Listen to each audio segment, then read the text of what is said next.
Ang nakawan na si kuya oh. Move it. Gagi pat. Gago, delikado to. Ay, lasing na lasing. Move it. Lasing na lasing si Pops. Diyan pa yung susi ng motor.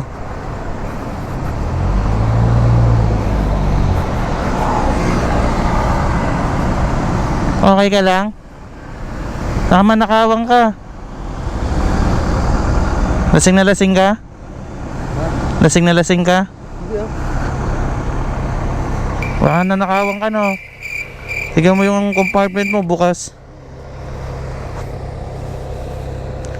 Kape ka muna. Check mo yung mga gamit mo. Wala na, puro bukas na lahat oh. Saka yun dun. Susi mo, tago mo. Okay yan, pahinga kaysa madisgrasya. Dapat dun sa maliwanag. Dun oh. Sa may tabi ng Grab. May lamok ka na. Pinapa ka na ng lamok dyan. Baka kasi makarnap motor mo, kaya cellphone mo. Manakawan. Galing kang biyahe? Saan ka pa uwi yan?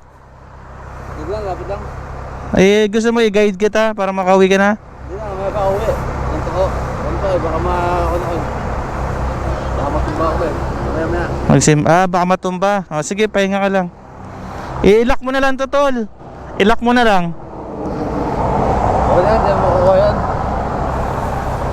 Sige.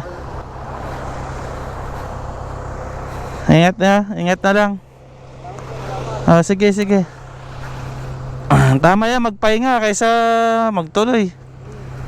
Pero dapat na sa maliwanag. Okay, Pops, ingat. Ay, putik. Kala ko patay na. Takot ako, putik. Ganda ng handusay niya rin sa tabi. Pero okay na rin ganoon. Pag lasing-lasing ka magpahinga.